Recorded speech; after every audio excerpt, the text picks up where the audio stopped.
Hi hello ಎಲ್ಲರೂ ಹೇಗಿದ್ದೀರಾ? ಎಲ್ಲರೂ ಕೂಡ ತುಂಬಾ ಚೆನ್ನಾಗಿದ್ದೀರಾ ಅಂತ ಹೇಳಿ ಅಂದ್ಕೊಂಡಿದ್ದೀನಿ. ಮತ್ತು ಬಂದು ಇದು ಗುರುವಾರದ ವಿಡಿಯೋ. ಗುರುವಾರ ಬೆಳಗ್ಗೆಯಿಂದನೇ ವ್ಲಾಗ್ನ ಶುರು ಮಾಡ್ಕೊಂಡಿದ್ದೀನಿ. ಮತ್ತು ಇವತ್ತು ತಿಂಡಿಗೆ ಪುಳಿಯೋಗರೆನ ಮಾಡ್ತಾಯಿದ್ದೀನಿ. ಪುಳಿಯೋಗರೆ ಮಾಡಿ ತುಂಬಾ ದಿನಗಳಾಗೋಗಿತ್ತು, ಮಾಡೇ ಇರಲಿಲ್ಲ. ಅದಕ್ಕೆ ಇವತ್ತು ಪುಳಿಯೋಗರೆ ಮಾಡೋಣ ಅಂತ ಹೇಳ್ಬಿಟ್ಟು ಮಾಡ್ತಾಯಿದ್ದೀನಿ. ಪುಳಿಯೋಗರೆ ಗೊಜ್ಜನ್ನ ನಾನು ತುಂಬ ಸಿಂಪಲ್ಲಾಗೇ ಮಾಡೋದು. ಈರುಳ್ಳಿ ಏನನ್ನು ಹಾಕಲ್ಲ ನಾನು. ಕೆಲವರು ಹಾಕಿನೂ ಮಾಡ್ತಾರೆ, ಜಾಸ್ತಿ ಮಾಡಬೇಕಲ್ಲ ಅದಕ್ಕೋಸ್ಕರ ನಾನು ಸಿಂಪಲ್ಲಾಗೇ ಮಾಡೋದು. ಜಸ್ಟ್ ಬೆಳ್ಳುಳ್ಳಿನ ಒಂದೆರಡು ಇಕ್ಕನ್ನ ಸಣ್ಣಗೆ ಮಾಡಿಬಿಟ್ಟು ಹಾಕ್ತೀನಿ. ಕರಿಬೇವು ಮತ್ತು ಸ್ವಲ್ಪ ಹುಣಸೆ ಹಣ್ಣಿನ ರಸ ಬಿಡ್ತೀನಿ. ಹುಣಸೆ ಹಣ್ಣಿನ ರಸ ಹಾಕ್ತೇನೂ ಮಾಡ್ಬೋದು, ಆದರೆ ನನಗೆ ಅನಿವಾರ್ಯವಾಗಿ ಕೆಮ್ಮಿದ್ದಿದ್ದರಿಂದ ಹುಣಸೆ ಹಣ್ಣು ರಸ ಹಾಕದೆ ಹೋದರೆ ಆಯಲ್ ಜಾಸ್ತಿ ಆಗಿರುತ್ತೆ ಅಂತ ಹೇಳ್ಬಿಟ್ಟು ನಾನು ಇವತ್ತು ಹುಣಸೆ ರಸ ಹಾಕಿನೇ ಮಾಡ್ತಾಯಿದ್ದೀನಿ. ಅಷ್ಟೇ, ಬೇರೆ ಏನೂ ಹಾಕಲ್ಲ. ಒಣಮೆಣ್ಸಿಕಾಯಿ ಇದ್ದರೆ ಒಣಮೆಣ್ಸಿಕಾಯಿ ಹಾಕಿದ್ರೆ ಚೆನ್ನಾಗಿರುತ್ತೆ, ಇರಲಿಲ್ಲ ಅದಕ್ಕೋಸ್ಕರ ಲೈಟಾಗಿ ಖಾರ ಪುಡಿ ಹಾಕಿ ಪುಳಿಯೋಗರೆ ಗೊಜ್ಜು ಪೌಡ್ರ್ ಇರುತ್ತಲ್ವ, ಅಯ್ಯಂಗಾರ್ ಪುಳಿಯೋಗರೆನೇ ನಾನು ಜಾಸ್ತಿ ಯೂಸ್ ಮಾಡೋದು. ಅದನ್ನು ಹಾಕಿಬಿಟ್ಟು ಕುದಿಸ್ತಾ ಇದ್ದೀನಿ. ಎಷ್ಟು ಬೇಕೋ ಅಷ್ಟನ್ನು ಮಾಡಿಕೊಂಡು ರುಚಿಗೆ ಎಷ್ಟು ಬೇಕೋ ಅಷ್ಟು ಸ್ವಲ್ಪ ಉಪ್ಪನ್ನ ಹಾಕ್ತೀನಿ. ಅನ್ನ ಮಾಡುವಾಗ ಮತ್ತು ಉಪ್ಪನ್ನ ಹಾಕಿರ್ತೀನಲ್ವ, ಅದಕ್ಕೆ ಎಷ್ಟು ಬೇಕೋ ಅಷ್ಟು ನೋಡ್ಕೊಂಡು ಹಾಕ್ಕೊಳ್ತೀನಿ. ಈ ರೀತಿ ನಾನು ಪುಳಿಯೋಗರೆನ ಮಾಡ್ತೀನಿ. ನನ್ನ ಅನ್ವಿಕಾ ಇನ್ನೂ ಎದ್ದಿರಲಿಲ್ಲ ಸ್ಕೂಲ್ಗೆ ರೆಡಿ ಆಗೋಕ್ಕೆ. ಟೈಮ್ ಆಲ್ರೆಡಿ 8 ಗಂಟೆ ಆಗೋಗಿತ್ತು. ಅವಳು ಎದ್ದೇಳೋ ಅಷ್ಟರಲ್ಲಿ ಗೊಜ್ಜನ್ನ ಮಾಡಿಟ್ಬಿಡೋಣ ಅಂತ ಹೇಳ್ಬಿಟ್ಟು ಅನ್ನ ಒಂದು ಕಡೆ ಮಾಡಿಟ್ಟು ಗೊಜ್ಜನ್ನ ಮಾಡಿದೆ. ಆಮೇಲೆ ಅವಳು ಎದ್ದಾದಮೇಲೆ ಅವಳು ರೆಡಿ ಆದಮೇಲೆ ಅವಳಿಗೆ ತಿಂಡಿನ ಹಾಕ್ಕೊಟ್ಟೆ. ತಿಂಡಿ ತಿಂದಳು ಅವಳು, ಏನೂ ಅನ್ನಲಿಲ್ಲ ಪುಳಿಯೋಗರೆ ಬೇಡ ಅಂತ ಹೇಳಿ ಸದ್ಯಕ್ಕೆ. ಅವಳಿಗೂ ಲಂಚ್ ಎಲ್ಲ ರೆಡಿ ಮಾಡಾದಮೇಲೆ ಅವಳನ್ನ ಸ್ಕೂಲಿಗೆ ಕಳಿಸಿ ಕೆಲಸಗಳಿದ್ದಿದ್ದನ್ನೆಲ್ಲ ಮುಗಿಸ್ಕೊಂಡೆ. ನನಗೆ ಗುರುವಾರ ಒಂದು ದಿವಸ ಬಟ್ಟೆ ತೊಳೆಯೋದಿರಲ್ಲ ಅಷ್ಟೇ, ಬೇರೆ ಎಲ್ಲ ದಿವಸನೂ ಡೈಲಿ ಬಟ್ಟೆ ತೊಳೆಯೋದಿರುತ್ತೆ ನನಗಂತೂ. ಗುರುವಾರ ಒಂದು ದಿವಸ ಬಟ್ಟೆ ತೊಳೆಯಲ್ಲ, ಅವತ್ತು ಮಾತ್ರ ಬಟ್ಟೆ ತೊಳೆಯೋಕ್ಕೋಸ್ಕರ ಫ್ರೀ ಇರ್ತೀನಿ ನಾನು ಅಷ್ಟೇ. ಅದಾದಮೇಲೆ ಸ್ವಲ್ಪ ಮನೆಯಲ್ಲಿ ಹಟ್ಟದ ಮೇಲೆ ತುಂಬಾ ಧೂಳಿತ್ತು, ಮನೆ ಫುಲ್ ಧೂಳಿದೆ. ಹಟ್ಟ ಕ್ಲೀನ್ ಮಾಡೋಣ ಅಂತ ಹೇಳ್ಬಿಟ್ಟು ಸರಿ ಅಂತ ಹೇಳಿ ಕ್ಲೀನ್ ಮಾಡ್ತಾಯಿದ್ದೀನಿ. ನೋಡಿ ಈ ರೀತಿ ಇದೆ, ತುಂಬಾ ಗಲೀಜಿತ್ತು. ರೋಡ್ ಕಿತ್ತಿರೋ ಧೂಳಂತೂ ಫುಲ್ ಸಿಕ್ಕಾಪಟ್ಟೆ ಇತ್ತು. ಎಲ್ಲ ಕ್ಲೀನ್ ಮಾಡೋ ಅಷ್ಟರಲ್ಲಿ ಸಾಕಾಗೋಯಿತು, ತುಂಬಾ ಡಸ್ಟ್ ಇತ್ತು. ಫಸ್ಟೇ ಕೆಮ್ಮಿದೆ ನನಗೆ, ಅದರಲ್ಲಿ ಕೂಡ ಇನ್ನೇನು ಮಾಡೋದು, ಮನೆ ನೋಡೋಕ್ಕಾಗ್ತಿಲ್ಲ ಅಂತ ಹೇಳ್ಬಿಟ್ಟು ಹಟ್ಟ ಮಾತ್ರ ಕ್ಲೀನ್ ಮಾಡಿದ್ದೀನಿ ಇವತ್ತು. ರೀಸೆಂಟಾಗೆ ಮನೆ ಫುಲ್ ಕ್ಲೀನ್ ಮಾಡಿದ್ದೆ, ಆದ್ರೂ ಹಟ್ಟನ ಮತ್ತೆ ಕ್ಲೀನ್ ಮಾಡಿದ್ದೀನಿ. ಇನ್ನಂತೂ ಹಬ್ಬಗಳು ಶುರುವಾಗಿಬಿಡ್ತವೆ, ಒಂದರಿಂದ ಒಂದು ಹಬ್ಬಗಳು ಬರ್ತಾನೆ ಇರ್ತವೆ. ಪ್ರತಿಯೊಂದು ಹಬ್ಬಕ್ಕೂ ಮನೇನ ಧೂಳು ಹೊಡ್ಕೊಂಡು ಗೋಡೆ ಎಲ್ಲ ತೊಳ್ಕೊಳ್ಳೋದು ಎಲ್ಲ ಕೆಲಸಗಳ್ನು ಮಾಡ್ತಾನೆ ಇರಬೇಕು. ರೋಡ್ ಸೈಡ್ ಮನೆ ಆಗಿರೋದ್ರಿಂದ ಎಷ್ಟು ಮನೆ ಕ್ಲೀನ್ ಮಾಡಿಕೊಂಡ್ರು ಕೂಡ 2-3 ಡೇಸಲ್ಲಿ ಮತ್ತೆ ಅಷ್ಟೇ ಗಲೀಜಾಗಿರುತ್ತೆ. ಯಾವಾಗಲೂ ಕ್ಲೀನ್ ಮಾಡ್ತಾನೆ ಇರಬೇಕಾಗುತ್ತೆ ಮನೆ ಅಂತೂ, ಆ ರೀತಿ ಆಗಿಬಿಟ್ಟಿದೆ. ಮತ್ತು ಇನ್ನೊಂದು ಬ್ಯಾಚ್ ಟೊಮೊಟೊ ಹಾಕೋಣ ಅಂತ ಹೇಳ್ಬಿಟ್ಟು ಟೊಮೊಟೊಗೆ ಅಂತ ಹೊಲನ ರೆಡಿ ಮಾಡ್ತಾಯಿದ್ದೀವಿ.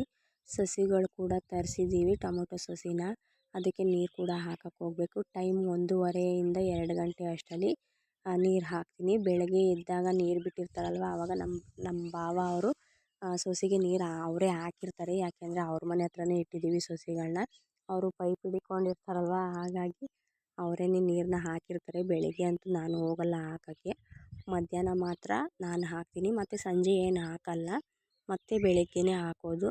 ನೋಡಿ 3,500 ಸಸಿನ ತರಿಸಿದ್ದೀವಿ, ಟೊಮೊಟೊ ಸಸಿ.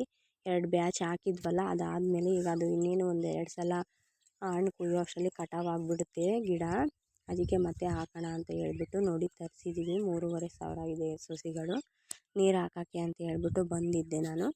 ನೀರನ್ನ ಹಾಕಿಬಿಟ್ಟು ಮತ್ತು ಬಿಸಿಲಲ್ಲಿರೋ ಸಸಿಗಳನ್ನ ತೆಗೆದು ನೆರಳಿಗಿಟ್ಟು, ನೆರಳಲ್ಲಿರೋ ಸಸಿಗಳನ್ನ ತೆಗೆದು ಬಿಸಿಲಿಗಿಟ್ಟು ಈ ರೀತಿ ಮಾಡಿದೆ. ಯಾಕೆಂದರೆ ನೆರಳಲ್ಲೇ ಇರಬಾರ್ದಲ್ವ, ಬಿಸಿಲಲ್ಲೂ ಕೂಡ ಇರಬೇಕು ಸಸಿಗಳು ಅಂತ ಹೇಳ್ಬಿಟ್ಟು.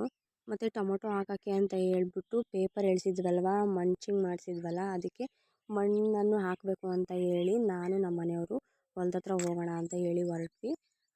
1 ಗಂಟೆ ಆಗಿತ್ತು, ಆವಾಗಲೇ ಹೋಗೋಣ ಅಂತ ಹೇಳಿದ್ದೆ. ಆದರೆ ಬಿಸಿಲು ಬೇಡ, ಇನ್ನೊಂದು ಗಂಟೆ ಕಳೀಲಿ ಅಂತ ಮತ್ತೆ ನಾನೇ ಹೇಳಿದೆ.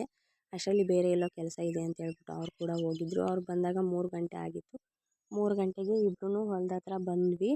ನೋಡಿ ಈ ರೀತಿ ರೆಡಿ ಮಾಡಿದ್ದಾರೆ ಈ ಸಲ.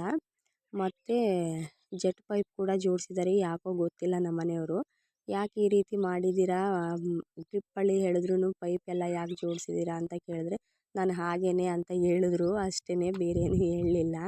ಅದು ಯಾಕೆ ಅಂತ ಅಂದರೆ ತುಂಬ ಬಿಸಿಲಿರುತ್ತಲ್ವ, ಅದಕ್ಕೇ ಜೆಟ್ ಕೂಡ ಆರಲಿ ಅಂತ ಹೇಳ್ಬಿಟ್ಟು ಈ ರೀತಿ ಮಾಡಿದ್ದಾರೆ ಅವರು. ಗಿಡಗಳು ಬೇಗ ಹಾಳಾಗಿಬಿಡುತ್ತೆ ಮತ್ತು ಎಲೆ ಇರಲ್ಲ ಜಾಸ್ತಿ ಬಿಸಿಲು. ಲಾಸ್ಟ್ ಟೈಮ್ ಹಾಕಿರೋ ಸಸಿಗೆ ಟೊಮೊಟೊದಲ್ಲಿ ಅದೇ ರೀತಿ ಆಗಿಬಿಟ್ಟಿದೆ. ಈ ಹೋಲ್ಸ್ಗಳನ್ನ ಮಾಡಿದಾರಲ್ವಾ ಟೊಮೊಟೊ ಸಸಿನ ನಡೋಕ್ಕೆ, ಅದಕ್ಕೆ ಒಂದೊಂದು ಚುಪ್ಪಷ್ಟು ಮಣ್ಣನ್ನು ಹಾಕಬೇಕು. ಯಾಕೆ ಅಂದರೆ ತಳದಲ್ಲಿರುತ್ತೆ ಮಣ್ಣು, ಪೇಪರ್ ಮೇಲೆ ಇರುತ್ತೆ. ಸಸಿ ಹಾಕಿದಾಗ ಸಸಿ ಪೇಪರ್ ಮೇಲೆ ಕುತ್ಕೊಬಿಡುತ್ತೆ. ಬಿಸಿಲಿಗೆ ಪೇಪರ್ ಸುಡ್ತಾ ಇರುತ್ತಲ್ವ, ಸಸಿ ಕೂಡ ಸುಟ್ದಂಗೆ ಆಗಿಬಿಡ್ತವೆ ಅಂತ ಹೇಳ್ಬಿಟ್ಟು ಮಣ್ಣು ಹಾಕಿಬಿಟ್ಟು ಆಮೇಲೆ ಸಸಿ ಹಾಕೋಣ ಅಂತ ಹೇಳ್ಬಿಟ್ಟು ಮಣ್ಣನ್ನು ಹಾಕ್ತಾಯಿದ್ದು. ಎಲ್ಲದೂ ಹಾಕಾಯಿತು. ಇನ್ನೂ ಒಂದು 4 ಸಾಲ ಇದ್ದು ಅಷ್ಟರಲ್ಲಿ ನಮ್ಮ ಮನೆಯವರು ಹಣ್ಣು ತಿನ್ಬಾ ಅಂತ ಹೇಳಿ ಕರೆದ್ರು. ಕಲ್ಲಂಗಡಿ ಹಣ್ಣನ್ನು ತಿಂತಾಯಿದ್ರು. ತಿಂದ್ವಿ. ಆಮೇಲೆ ಮತ್ತೆ 4 ಸಾಲಿಗೆ ಹಾಕಲಿಲ್ಲ. 4 ಸಾಲಿಗೆ ಹಾಕೋಕ್ಕಾಗಲಿಲ್ಲ. ಯಾಕೆ ಅಂದರೆ ನೀರು ಬಿಟ್ಟಿರಲಿಲ್ಲ. ಮಣ್ಣು ತೆಗೆದು ಹಾಕೋಕ್ಕಾಗ್ತಾಯಿರಲಿಲ್ಲ. ತುಂಬ ನಿಧಾನ ಆಗ್ತಿತ್ತು ಕೆಲಸ ಮಾಡೋಕ್ಕೆ. ಅದಕ್ಕೆ ಸಂಜೆ ನೀರು ಬಿಡ್ತೀನಿ, ನಾಳೆ ಹಾಕಿದ್ರೆ ಆಗುತ್ತೆ ಬಾ ಅಂತ ಹೇಳ್ಬಿಟ್ಟು ಹೋಗೋಣ ಮನೆಗೆ ಅಂತ ಅಂದರು. 5:30 ಆಗಿತ್ತು. ಆವಾಗ ಮನೆಗೆ ಹೋದ್ವಿ. ಅನ್ವಿಕಾ ಸ್ಕೂಲಿಂದ 4:30ಗೆ ಬಂದಿದ್ಲು. ಹೋದ್ಮೇಲೆ ಕಾಫಿ ಇಡ್ತೆ, ಕಾಫಿ ಮತ್ತು ಬಿಸ್ಕೆಟ್ನ ತಿಂದ್ವಿ. ನಮ್ಮ ಮನೆಯವರು ಬಿಸ್ಕೆಟ್ ತಿನ್ನಲಿಲ್ಲ, ಕಾಫಿ ಮಾತ್ರ ಕುಡಿದ್ರು. ನಾನು ಅನ್ವಿಕಾ ಬಿಸ್ಕೆಟ್ ತಿಂದು ಕಾಫಿನ ಕುಡಿದ್ವಿ ಇಬ್ಬರೂ. ಅದಾದಮೇಲೆ ನಾನು ಮುಖ ಎಲ್ಲ ತೊಳ್ಕೊಂಡು ಸಂಜೆ ಊದುಗಡ್ಡಿ ಹಚ್ಚಿ ಅನ್ವಿಕಾಗೆ ಓದಿಸೋಣ ಅಂತ ಹೇಳ್ಬಿಟ್ಟು ಕರೆದೆ. ಅಷ್ಟರಲ್ಲಿ ಅವಳು ಕಲ್ಲಂಗಡಿ ಹಣ್ಣನ್ನು ನೋಡಿಬಿಟ್ಲು. ಹೊಲದ ಒಂದು ತಗೊಂಡೋಗಿದ್ವಿ ಅನ್ವಿಕಾಗೋಸ್ಕರ. ಆಮೇಲೆ ಕಲ್ಲಂಗಡಿ ಹಣ್ಣನ್ನ ತಿಂತೀನಿ ಅಂದ್ಲು. ಅವಳಿಗೂ ಕಟ್ ಮಾಡಿಕೊಟ್ಟು ನಾನು ಒಂದೆರಡು ಪೀಸ್ನ ತಿಂದು ಅದಾದಮೇಲೆ ಅವಳಿಗೆ ಓದಿಸೋದು ಬರ್ಸೋದು ಮಾಡಿದೆ. ಹೋಮ್ವರ್ಕ್ ಎಲ್ಲ ಮಾಡಿ ಮತ್ತು ಟೇಬಲ್ಸ್ ಕಲಿಯೋಕ್ಕೆ ಹೇಳಿದರು ಅವಳಿಗೆ. ಟೇಬಲ್ಸ್ನ ಕೂಡ ಕಲಿತ್ಕೊಂಡ್ಳು.